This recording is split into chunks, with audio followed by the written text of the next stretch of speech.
세 번째 이슈로 넘어가 보시죠. 네, 패닉 바잉, 베라 루빈이 등장했네요. 어떤 이슈일지 열어주시죠. 디램 패닉 바잉 2030년까지 지속될 예정이라고 합니다. 이 삼성전자 하이닉스, 그렇다면 매도 시기는 언제로 잡아야 되는 걸지 세 번째 이슈로 이야기 나눠보겠습니다. 사실 두 분 다 아까 반도체에 대한 좀 긍정적인 전망을 주시긴 했는데 이게 고점이다 보니까 언제 정리해야 되고 언제 또다시 들어가야 될지가 좀 궁금하거든요. 먼저 김시은 전문가의 의견부터 들어볼게요. 신고가 달리는 종목은 이제 그 끝을 예단하기는 힘들죠. 이게 그래도 제가 드릴 수 있는 말이지 않을까라는 생각을 갖고 있는데 굳이 지금 매도 시기를 정할 필요는 없다라는 생각 갖고 있습니다. 앞서 이야기했다시피 삼성전자, SK하이닉스를 가지고 있으신 분들은 애초에 굉장히 큰 수익률, 그러니까 변동성을 조금 더 누리시려면은 소부장 기업들을 선택을 하셨겠죠. 네. 그런데 산업 쪽에 대한 이제 매매 혹은 기대를 가지고 있다 보니까 이 두 종목을 선택하셨을 것으로 생각을 하는데 그만큼 앞서 이야기했던 것처럼 산업에 대한 전망을 봐야 합니다. 그런데 이제 반도체 사이클의 기존의 사이클을 타는 게 아니라 지금 AI 시대가 나와주고 있고 우리도 이제 앞서서 저희 그림 나왔었는데 그 AI로 그리신 건가요? 저도 많이 보던. 네, 맞아요. 그 AI로 그린 것처럼 사실 지금 실생활에서 굉장히 많이 쓰고 있는 만큼 이 시기가 끝나지 않는다라고 하면 그래도 반도체에 대한 수요는 계속 나올 것으로 생각을 하고 있습니다. 결국 가장 중요한 거는 디램 가격이 떨어졌다라는 소리가 나오면은 그때 한 차례 위기가 나올 수가 있는데 지금 디램 가격이 계속 올라와주고 있죠. 네. 그러면 아직까지 팔 기회는 아니고 그냥 좀 묻어두시는 게 맞지 않을까라는 의견 드리겠습니다. 신고가 가는 종목은 고점을 그냥 연한할 게 아니라 디램 가격 변동 여부를 좀 확인하면서 주가 추이를 살펴보는 게 좋겠다라고 좀 의견 주셨네요. 그럼 이제 이태우 전문가의 의견도 궁금해요. 네. 삼성전자 같은 경우 사실 조금은 걱정이 되는 게 오늘 외국인이 굉장히 많이 팔았더라고요. 네. 그 물량을 좀 개인이 받아가면서 만든 신고가라 내일도 유지할 수 있을까라는 좀 걱정이 드는데 어떻게 보세요?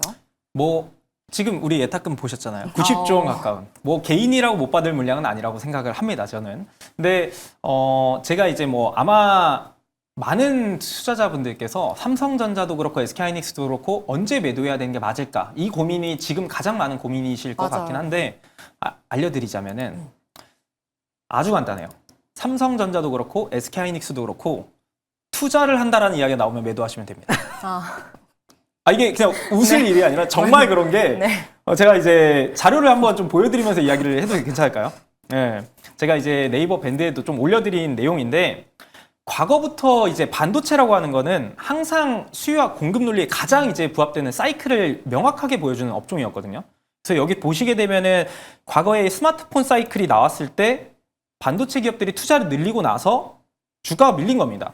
그 다음에 이제 2017년도, 2019년도 때 보게 되면 서버 사이클 나왔을 때 그때 이제 투자 증설을 하면서 마찬가지로 주가가 꺾였던 거고 팬데믹 때도 우리가 이제 집콕 수요 늘어나면서 가전 수요 늘어나고 폭발하면서 이제 삼성전자도 그렇고 SK하이닉스도 그렇고 캐파 증설을 계속 많이 했단 말이죠. 그러면서 그때부터 본격적으로 22년, 23년부터 물론 금리 인상기도 있었지만은 그때부터 주가가 밀린 건데 결국에 반도체는 공급 물량이 늘어나면은 현재 초과 수요를 넘어서는 다시 물량이 나와준다. 그리고 또 그럴 수 있는 수순으로 밟아간다라고 할 때부터 이제 패닉셀 매도 물량들이 좀 나오기 마련입니다. 근데 지금 AI 사이클 속에서 굉장히 삼성전자도 그렇고 SK하이닉스도 그렇고 잘하고 있는 것 중에 하나는 가격 경쟁력을 계속해서 유지하고 있는 거예요. 맞아요. 네, 그래서 공급 물량을 크게 늘리지 않고 현재를 유지하면서 수요 자체는 많은 상태를 유지하고 있는 이 현상을 가져가고 있기 때문에 당장 SK하이닉스도 그렇고 삼성전자도 그렇고 굳이 매도할 필요 없이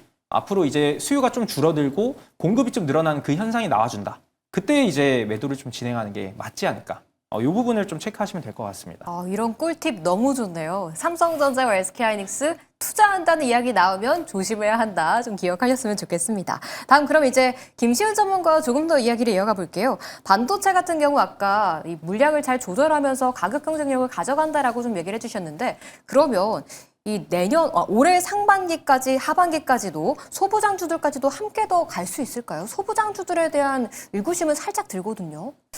뭐 그렇기 때문에 지금 소부장을 봐야 하지 않을까라는 생각을 갖고 있는데 지금 뭐 SK하이닉스, 삼성전자 쪽에서의 독주 흐름들이 나왔죠. 그런데 삼성전자에서 이제 공장 증설에 대한 내용들이라든지 그렇게 되었을 때 소부장들은 이제 슬슬 이제 공시가 나올 수가 있습니다. 이제 삼성전자 혹은 SK하이닉스로부터 주문 공급 계약 공시가 나올 수가 있기 때문에 사실은 지금 단계에서 소부장 기업들을 봐야 할 단계가 아닐까라는 생각을 가지고 있고요. 그리고 앞서서 이제 뭐 루빈이라든지 이런 내용들을 많이들 들어보셨을 것 같아요. 그런데 결국 이야기를 하는 것은 이제 HBM4에 대한 내용들입니다.